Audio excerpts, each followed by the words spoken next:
Hi there, gang, and welcome back to our Stress-Free Weddings podcast. I'm Sean. I'm the founder of OurStressFreeWedding.com. I'm also the owner of Alto Entertainment, one of the largest full-time DJ services in the state.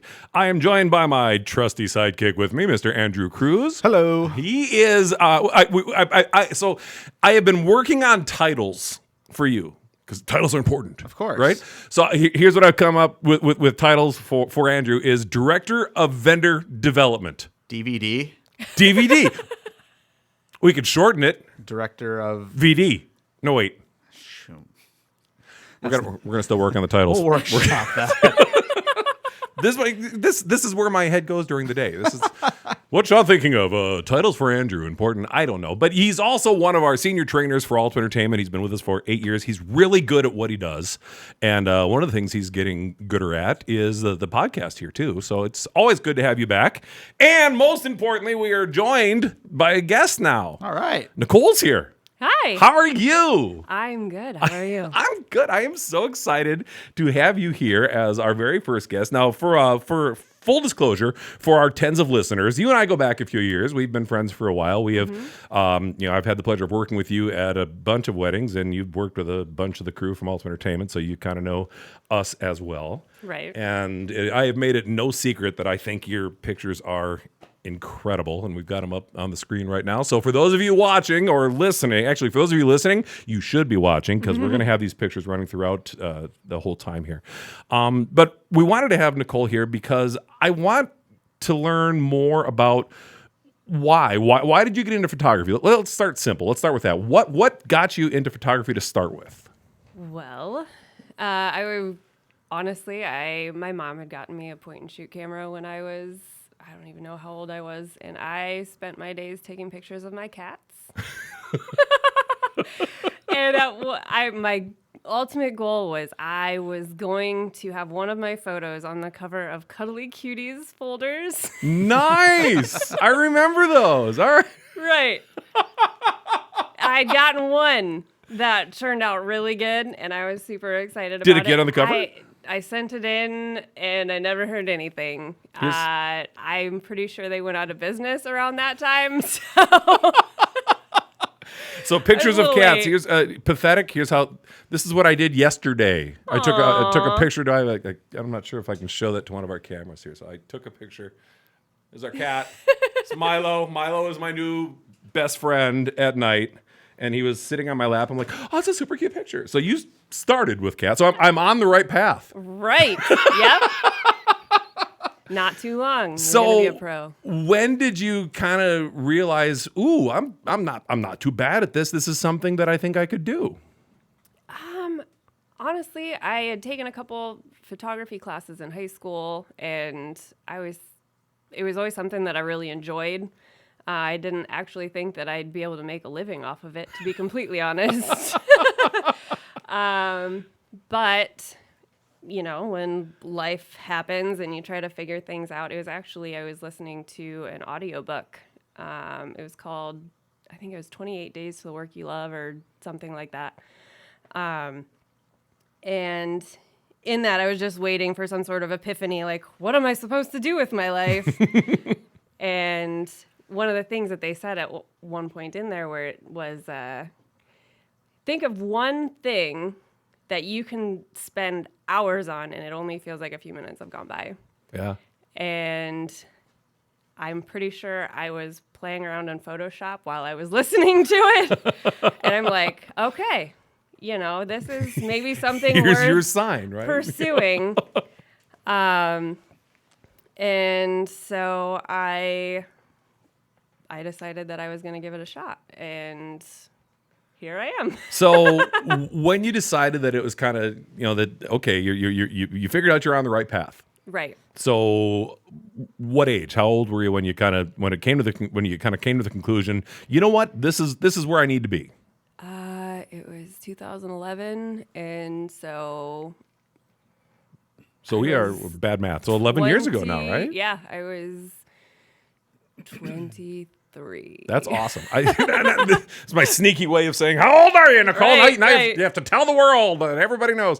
No, but I think that's cool because I have always believed that when you find the path that you're meant to be on. And I think there's a lot of directions that people can go in life. I mean, you can go your whole life never being on the path, Right. quote unquote, and still lead a very happy, fulfilling life. But when you find what you're kind of truly meant to do, I think things just click. It just Right. kind of falls into place and just grows naturally. And of course, I'm not taking away the hard work and stuff that goes Right. with it. But when you find that moment, you actually have that, ooh, Right. this is what I'm supposed to do kind of thing, right? Right. There's a passion behind it that I feel like really helps kind of drive you forward versus when you're in something that you're not super passionate about, you just kind of Right. a lot of times it's a little more stagnant. 100%. So I'm guessing you didn't start with weddings. Nope. So where did you start? Like, as you kind of realized this was time to do what I want, this is what I'm meant to do. What did you start with? My initial goal was always seniors. I always thought that'd be a lot of fun. They tend to be a little bit more creative, more open to new ideas, and to be like, I actually had said at one point that I didn't think I would ever get into weddings because I thought it was too much of a time commitment. I'm like, oh, it stresses me out that I'm going to be like booking things like years in advance. But it was actually one of my brother's friends was getting married, and I asked her who her photographer was going to be, and they said that they couldn't afford one. And I felt so bad for her. So You're like, ding, opportunity. Right. Well, and I was, I had just kind of gotten started, and so I'm like, I can't guarantee that these are gonna like be great, but it'd be something. Yeah. And so I offered to photograph her wedding, and from that I ended up booking one of her bridesmaids' weddings. It just kind of And- grows, right? right. It just kind of And- snowballs. One of Yep. those you get paid by exposure deals. Pretty much. The horror stories that you hear. Right.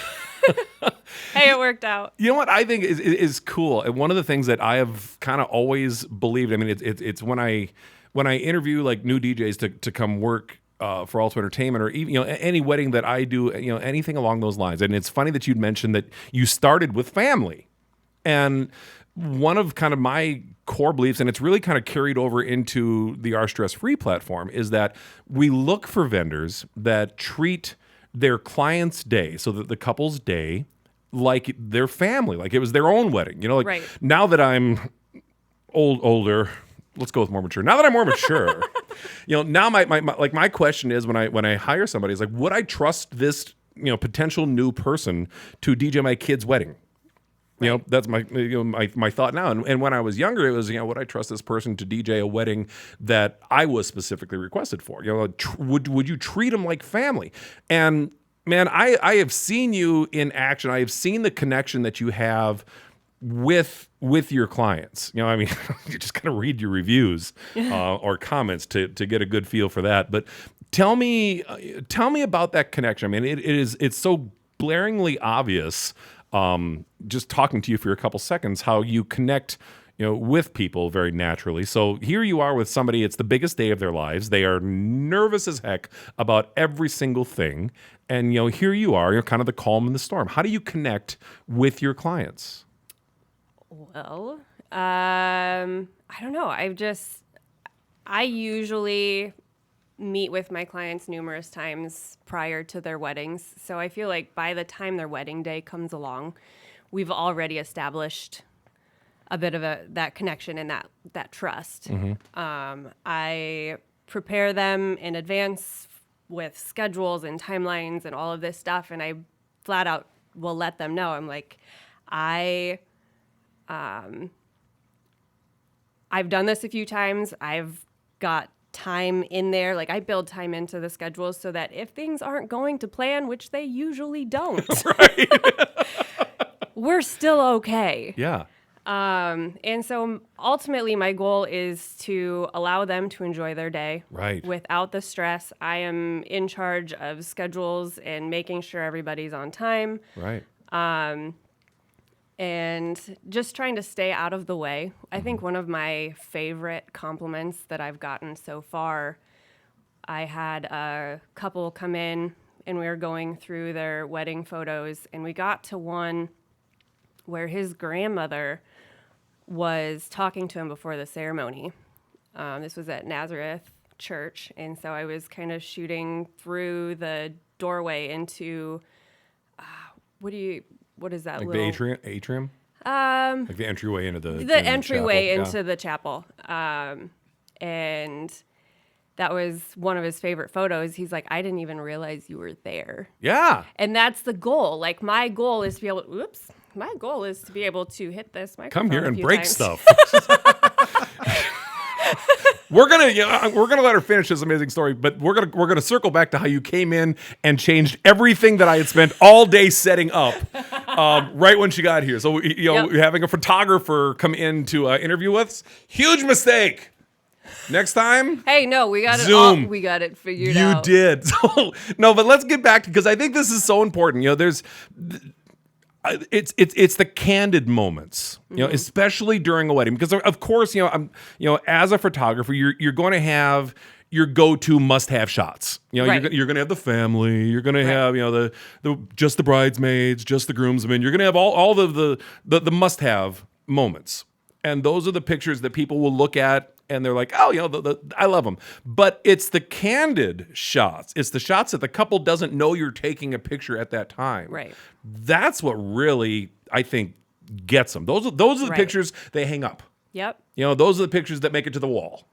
Right? Those are the ones that I feel really help kind of tell the story of the day. Yes. Because that's them in their element with their people, Yes. interacting and having a good time, or whatever the emotion may be at that moment. So that's always what I focus on. And I feel like that's what a lot of my clients specifically are coming to me for, is those candid moments. And you had also you had brought up timelines, how you establish with the couple before the big day. I mean, Right. you obviously have meetings with them. You sit with them. I'm assuming you're a phone call away. If they have, you get the Right. brides that call once a week, and then you get the ones that they'll book you and then they'll call you up a few months later, and Right. and that's great. But I've always looked at it, especially from the DJ's side of stuff. We've always deferred to either the photographer's timeline, or if they've got a wedding coordinator, the coordinator kind of oversees the whole thing, and they Right. will work with you to kind of play with the times to make sure everything balances. But your timeline, I think the photographer's timeline is crucial, because there's so many great moments that can happen. From leading up to the ceremony, during the ceremony, and then the reception. Like my favorite, and this has been kind of a new trend past couple years, are like the sunset pictures. Yep. And so we always defer to the photographer's timeline, because if the DJ has a timeline, first dance at 7:30. Well, if sunset's at 7:31, Right. the DJ's not going to say, "Oh, too bad you missed the one time of day that you're going to have these awesome pictures." Our time to shine. Yeah. Swing and you miss. We're sorry. But those are the crucial points of the whole reception. So it's working with the photographers, and so for couples that are kind of going through that planning process, when they first get started, and this is something I just someday I need to figure out how to write a book about this, because this just fascinates me, is that literally from the day a couple gets engaged, or maybe let's say from the day they start planning, right, instantly they have to become experts in planning weddings. Right? And they don't know what questions to ask. They don't know what to look for. Anybody can put a nice website together, or nifty Facebook post, whatever you want to do. Anybody can do that. So when you're talking to that couple for the first time, day one, Yep.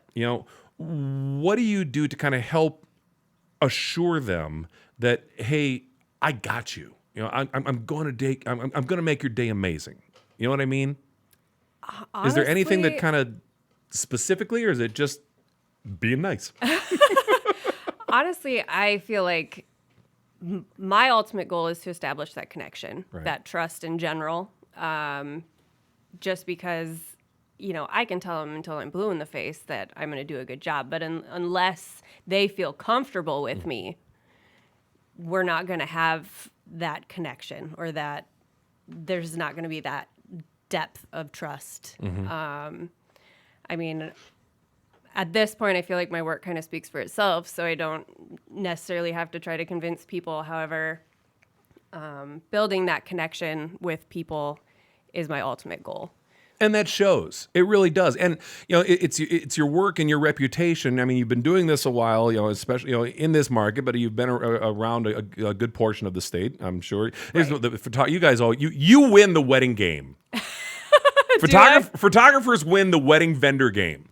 Yeah. Because there has been so many couples over the years that have called, Ultimate Entertainment, and they're like, they were at a wedding that we did, and like, hey, we're getting married in California. Dude, we totally want you as the DJ. And I'm like, we won't even charge you. Just pay for us to get our equipment there. Right. We'll do the reception for free. Just cover, the cost Right. of getting everything. You photographers actually get to go to those places. I love it. They win. Like, where do we go? Oh, how far can the van travel? Where do they go? Oh, Hawaii. Yeah, Europe. Sure. I'll follow you around and take pictures all day long. You guys win. I mean, it's awesome. Sometimes. So, with couples, there's you get some of the there's a lot of brides that fall into a trap, and we did this on our last podcast. We talked about wedding experts and how I'm not a fan of the traditional wedding experts, the bridal magazines, Right. the wedding guides, here 10 simple steps to a carefree wedding. I was literally just thinking about a couple times where I've had people reach out, and you can tell that they're asking all these questions that Going are right down the book, right? Yep. Because they're asking about lighting, and it's like, I don't even know how I'm going to explain this to you. What aperture setting do you have Right. your, like, who know? I know people have asked me for years, like, for amps for us. What kind of, what tell me about your amps, the technical. I'm like, you plug it in and we turn it on and they're loud enough to be great for your reception. I couldn't even tell you the model, but the experts will get so into this couple's head. Right.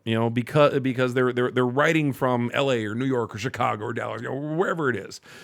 And my whole kind of line, and I think the underlying theme of this whole show as we build this out, as we talk to other vendors, as we talk to couples, is you've got your experts. We're right here. Right. It's your vendors. Your vendors are the experts. We're the ones that. It's not just we're not just going to be there on the day of your wedding.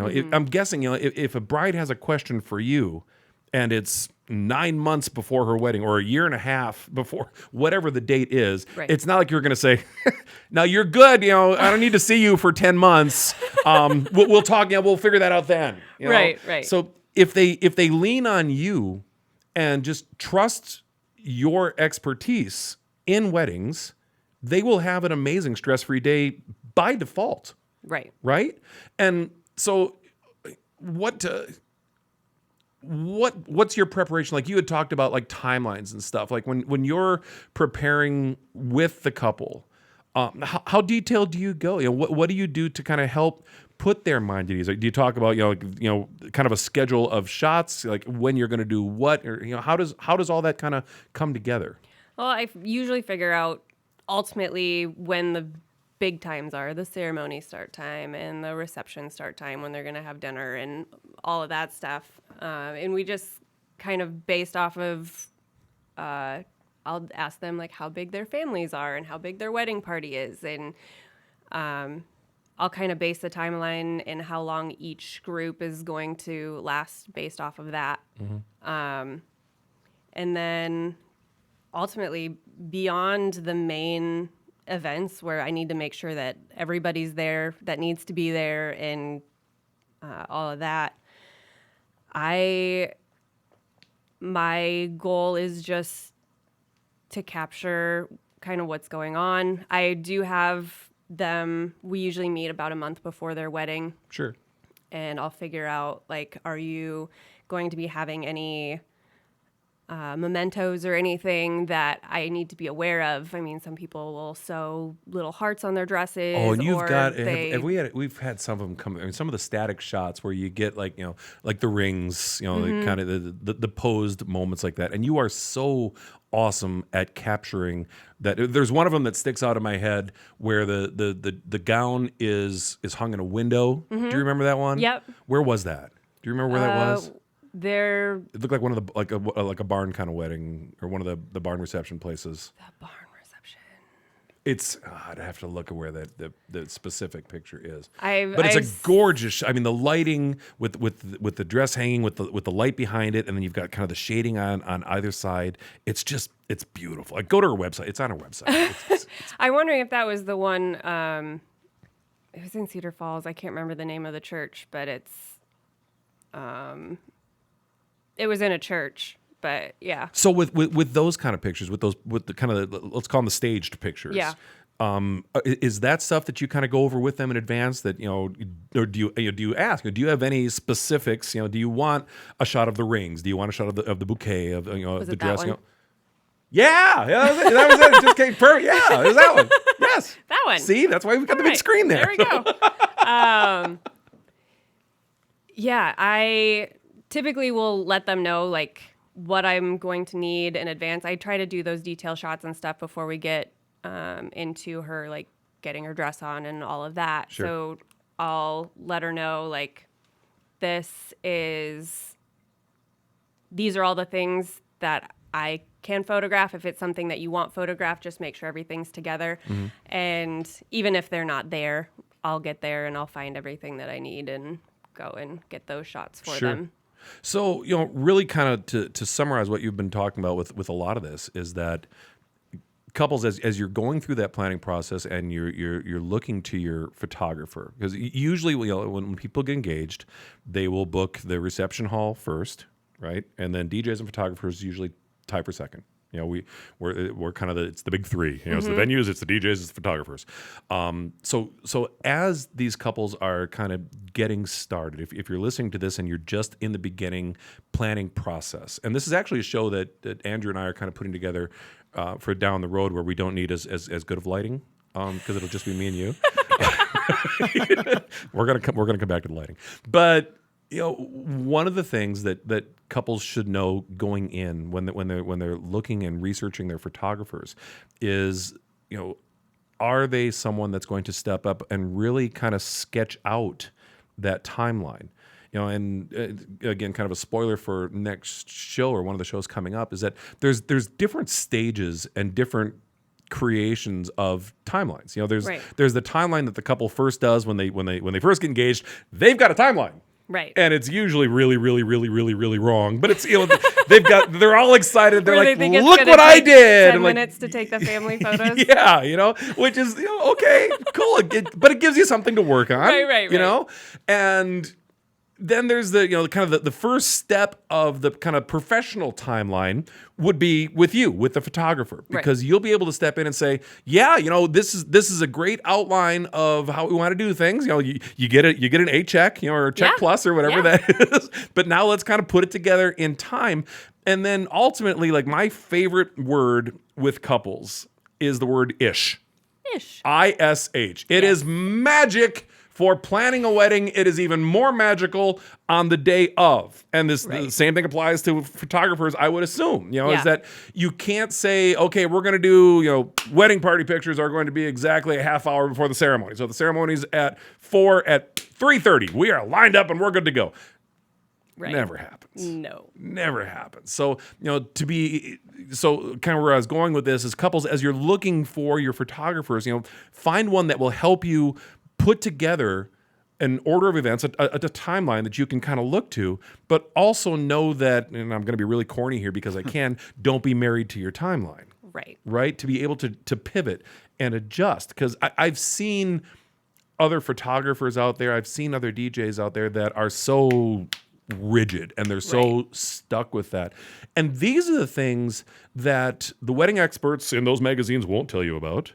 And they're the things that you don't learn about from somebody's webpage or Facebook page, right? It's that ability for you to guide, but still go with the flow. Yep, we're gonna stay as close to that timeline as we can. But if you throw the ish factor in there, it takes a lot of that stress off the couple's shoulders. Right. And if they know going in that from you, they know, hey, Nichole has this. All we need to do is wear the fancy clothes, say I do it roughly the right time, and everything else just kind of falls into place. Right. Right. And that's the feeling, especially with the couples that, or the receptions that you and I have worked with together in the past. Every couple that I talk to, they're all like, oh, just ask Nichole. She's got it. I'm like, hey, we're ready for your first dance whenever you are. And instead of the bride saying, well, hold on, I want to talk to my my grandfather and my this person and this person, they're all like, just talk to Nichole. She's got it. I'm like, okay, cool. But being able to kind of go with that moment and to give them that confidence in you is huge. Right. And I think that's one of the reasons why I wanted to have you on as a guest, because that's not something that you can convey in a website. Right. So I want people to learn, like when I ask like how you first got started and how you got involved. I want people to kind of learn your heart with this. Right. Because this is somebody's day one, right? Every wedding. And so to me, I think it's so big. Like, what inspires you? What like, when you get to somebody's reception, like, is there a moment at the reception that kind of sticks out with you? Is there like what inspires you to keep going with weddings? Because at the end of the day, for a lot of us in the business, it can very easily become, it's Saturday. Hey, what do you do for an ordering? It's Saturday. I do weddings. Right. And it can become routine. So what's your inspiration? What keeps it fresh? What keeps it For just building? receptions, or are we talking like weddings as a whole? For just photography, for the whole, for your side of the equation.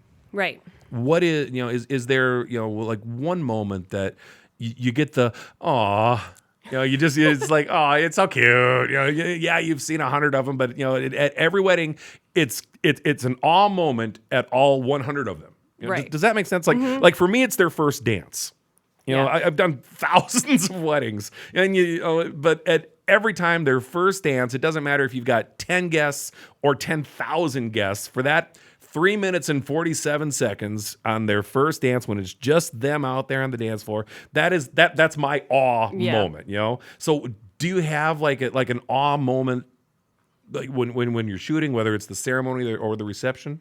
The awe moment for me is usually the father-daughter dance. Oh, I probably cry the most during father-daughter dances. I don't know. I have one or a couple in particular where my favorite photo from the father-daughter dance, you have the father-daughter dancing, obviously, and then I was actually focused on the mom crying in the background.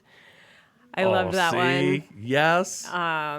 And again, kind of an organic moment. Right. Because the mom obviously didn't know she was in the shot. Right. So this is, again, as you're looking for photographers, folks, when you're out there, look for those kind of candid, those distant shots like that, because that's what's going through your head. You captured that perfectly. Right. And made that moment. That's one of those hang on the wall moments. Right. That's awesome. And because in stuff like that, the bride is so focused on her dance with her dad. Right. She doesn't see her wouldn't mom have crying noticed. in the background. Right. And so I want to be able to capture those for my couples so that they're able to see those things. Wedding days, they go by so fast. So fast. Yes. No one believes you until the end of the night. Right. The couples will not believe you. You'll tell them, hey, this is going to go by. Bam. Yep. And they're like, no, we're up at 4 a.m. We're going to party till 4 a.m. This is 24 hours and it's going to be huge and it's going to be long. And I'm like, you know what? It can be that long, but it's going to feel like about a second. Right.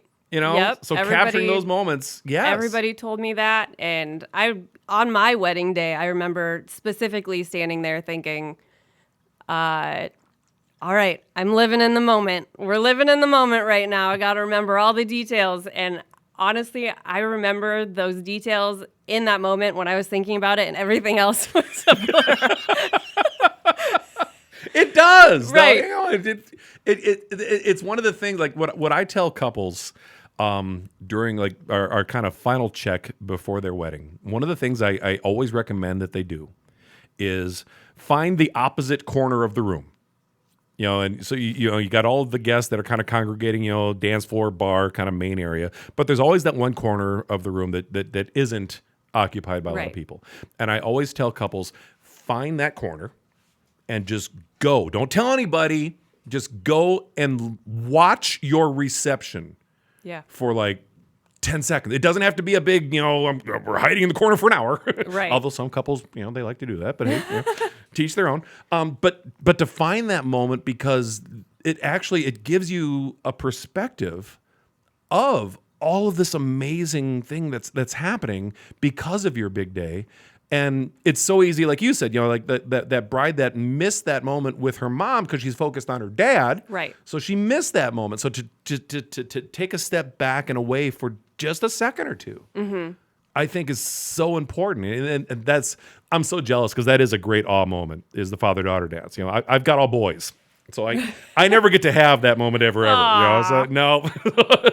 I'm dance with my daughter-in-law someday. That's about as close as I get to be. I never get to scare like prospective boyfriend. I'm always kind of bummed out about that. I'm seriously, I'm totally bummed about that. Like, I remember a million years ago in my dating days, there was a girl I went on a first date with, and she warned me. She's like, well, you're gonna have to meet my dad. And I'm like 16, and I'm cocky. I'm like, oh no, parents love me. I went to the door. They lived out in the middle of nowhere. I get to the door. This guy was like 6'7", answers the door with a shotgun in his hand. Of course. Cocks it and says, what? And I had two thoughts. Thought number one is, well, you're dead. Yeah, it's 16 years. It was good. They're never going to find your body because you're in the middle of nowhere. Oh, my gosh. Or the other one was, okay, this is a test. So, I smile. Good evening, sir. My name is Sean. You must be, and I'm not going to mention your names or anything, but you must be such and such's father. It's a pleasure to meet you. And it was so funny because it threw him off. Right. And here's this giant of a man, big shotgun, and he's like, yeah, come on in. I'm like, I passed the test. Yep, that's how you know you passed. Most importantly, I didn't get shot. So when let me paint this, or let me ask you this question.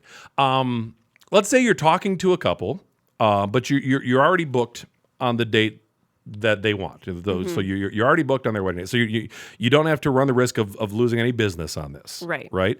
But as a wedding professional, as a vendor on our Stress Free, one of the things that I really look for are vendors that care, that have that kind of family feeling with couples. They want to make their day amazing. Right. So what would you tell a couple to look for? You get the experts that put them in the magazines, and you definitely find out what model camera they're using. Like you care, or no. But what would you tell a couple to look for in a photographer? Honestly, when couples contact me and I don't have the date available, I have a list of other photographers that I will send them that are recommended by me. So why? What? How did they make the list? Because I know that they are going to take care of that couple the way that I would take care of that couple. They are going to focus on those little moments. They're going to be attentive. They are going to be thorough. They are going to, they've shot probably hundreds of weddings before. Like, they know what they're doing. And I know that they're going to produce a consistent product. And so, I don't know, honestly, just, making sure that their work represents the style of work that you want is going to be huge. And how, because that you bring up a good point, because there's a lot of different styles of photographers. You get the photographers that like the more posed kind of, I don't want to use the word studio shots because you're out, but yeah, kind of the classic, the straight pose one. There's the more organic kind of in the moment. There's the, like you had mentioned, kind of invisible in the background kind of thing. So when a couple is looking for a photographer, how do they how do they figure out what category that photographer fits into? What should they look for? Does that make sense as a question? I mean, obviously, galleries, you get on their website or their social media or whatever, and you look through those images, and if there's a consistency in those images, like you're looking for that consistency. So for me personally, my style is I feel like it's pretty true to color. It's kind of a mix between traditional photography, but I add that emotion to it, is the way that I describe my own work. And so looking at those galleries is going to be obviously your first thing. And then being able to connect with the photographer is going to be the next thing that I would look at. Because your photographer is the only vendor that is literally following you around all day. All day. You don't want somebody who you don't connect with. I talked to a photographer yesterday, and it's funny that you mentioned that because she refers to herself as like the 7th bridesmaid. Right. If you have 6 bridesmaids in your wedding, she's like, I'm the 7th one. I just don't have to wear the dress, and I've got a camera. Right. Because you're literally with them in most cases from the beginning through either the end of the night or at least up to like the end of their first kind of the big moments at the reception. Right. Yeah, that is so important. Is having that really. You guys really are the most personal connection, I think, because it's right there with them. So you've got to gel with them, right? Because if you think back, and I'm old, so I think of like the old Sears. Was it Sears that had the portrait studio?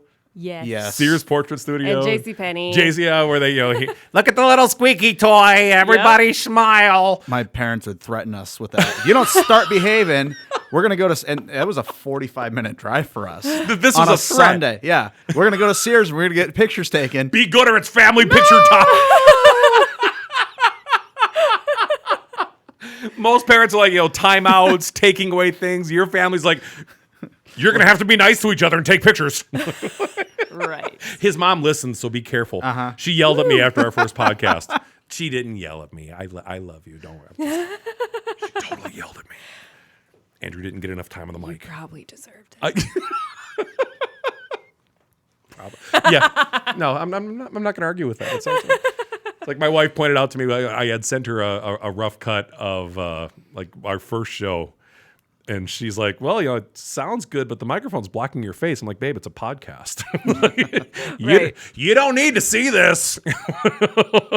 Right. She loves me because I'm cute. It's okay.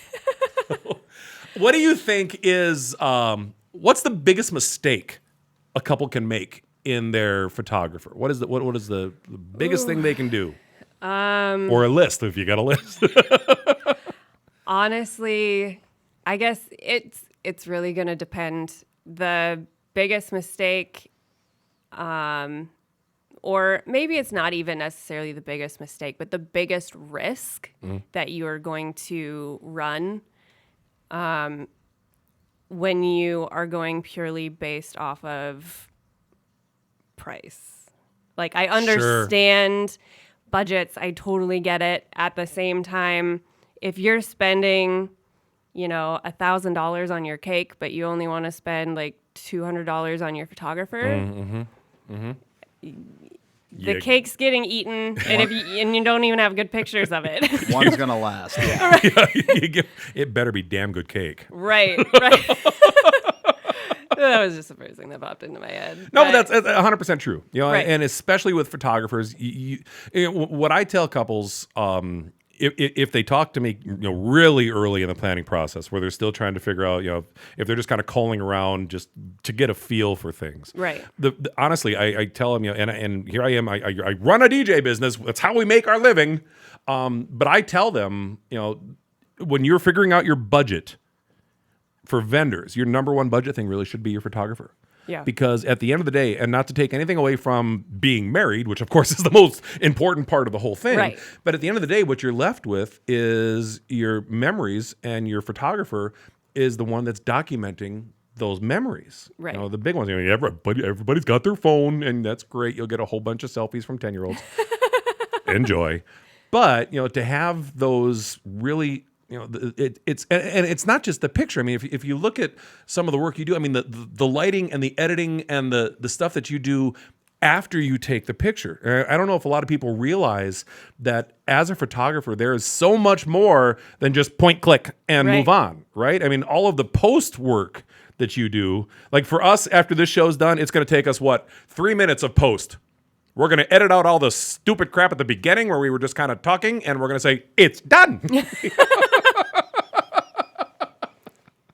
Someday we'll hire a producer. Absolutely. There you go. Might have to be Yeah. Nichole. She'll come in and fix it. I'll do it. So she came in, she sat down. I had everything all set up. So we've got. I wish I could show people how cramped we actually are in here. We're all doing this around my desk in my office. Here's how high budget we are. And I'm like, I checked the shots and I sat down. I'm like, yep, looks good. And I sat down in Nicole's chair before she got here. I'm like, yep, that'll look good. And she comes in, she's like, this lighting is crap. I'm like, oh, you're so right. So we tried one set of lights and it turned her purple. It did. That was not. Now I'm blue. Well, then you I'm turned not on the entirely sure what strobe happened, and but- gave me a seizure. And We're new at this. We're getting. Hey, we're learning. I'm here to help. It's You know what? great. And thank you. The globe.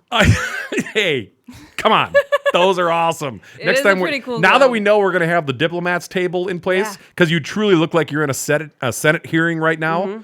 I need a little presidential tablecloth right now. Missing that one.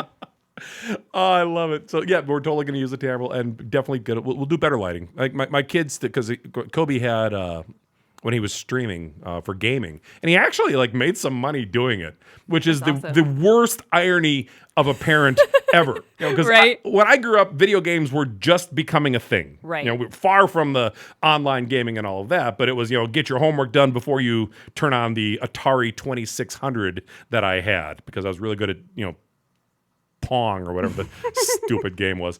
So here's Kobe, who is a really good gamer. The kid's got hand-eye coordination that just is. Let me put it this way: I stopped playing against him even online when he was 9 because it got embarrassing getting my ass kicked by a 9-year-old. So I'm like, nope. So he's really good at it. Yep. And then in I think it was his senior year in high school, he started streaming, and he had a camera set up, and he got some lights, which I need to steal from his gaming room and bring here, actual set lights, and was actually making somebody had some subscribers and was doing really well with it. So I don't remember where that story went or why we were going talking with it. about We were talking about lighting. Lighting. And I got to brag about my kids. So that's, Yeah. that's how I work that in. So next time we're going to have better lighting thanks to my child. We'll just go with that. Speaking of children, so I need to bring up your kids. All right. Nichole has 2 absolutely adorable littles. How old are they? Riley will be 6 next month, and Tucker is 8. So she has a thing on that she posts all the time. It's Rileyisms and Tuckerisms, right? And they're you can actually look them up because you hashtag all of them. Right. So you can look them all up. And I printed a few of them up because Oh my gosh. they are so awesome. And so here's a Rileyism. Tucker, let's say, passes gas in a different part of the house, and Riley yells from the bathroom, that isn't going to make you better at piano. Hashtag Rileyism. I think that's awesome. Or your recent one. This is Riley again, right? So your little girl, and she's the youngest. Well, Mommy, why aren't you wearing your glasses today? Mommy, because I don't like wearing glasses at the gym. So Riley says, so you go to school and then you go to the gym. You say yes. So Riley flexes, says, grow them muscles, and then lifts up her shirt, looks at her abs and giggles, and I'm just checking to see if I have abs. This is awesome. She's got a bunch of them, and what do I post on everyone that I see? What do I post every time? That you're just waiting for me to write a book. Write a book. She's going to be my retirement because I'm going to be your agent. That's the deal. It's going to make $1 bazillion. They are hilarious. Riley and Tuckerisms. You need to make the book out. I'm not even kidding. I don't even know how to make a book. You know what? You got them on your Facebook page. Just copy and paste it all and just send it to a publisher. There you go. It sounds really easy. Here, make this a book. Right. A few $1,000s later. We'll see how it goes. It has been an absolute pleasure having you here. I'm so glad you agreed to put up with us for this. It's so kind of you. I could not say enough great things about Nichole Diehm Photography, and it's just it's her name.com, NicholeDiehmPhotography.com. Find her, talk to her. Seriously, you make best friends with every client you work with. You know, you read the reviews and like, she's the greatest friend on the whole planet. I'm like, oh my gosh, but it's awesome. Yeah. You know, and it's inspiring, and it's so important to somebody for their big day. Right. So I'm so thankful you're here, and I'm just I love your talent and what you do, because you're really really good at it, and you should absolutely deserve all the successes. Oh, I really appreciate that. Thanks, Sean. You betcha. Hey, coming up next show, just to give you a teaser of what's happening, is I believe we are going to be talking to one of the venues in town that just did a multi-million-dollar renovation. It's absolutely gorgeous. And I think we actually have to put up with two people. We're going to have to figure out lighting for two people. Yeah. Because it'll be the GM and I think their banquet manager or one of their main coordinators are coming here. So apparently the lighting is not going to cut it. Hey, if you've put up with us for this long, please subscribe on whatever platform you're listening to. If you take just an extra couple seconds, go to YouTube, subscribe on YouTube. You can actually go back and rewatch these, because wow, totally worth it. Yes. Right? We're entertaining. So worth it. So worth it. Thanks a lot, gang. We really appreciate it, and we will see you next time. Have a wonderful, stress-free day.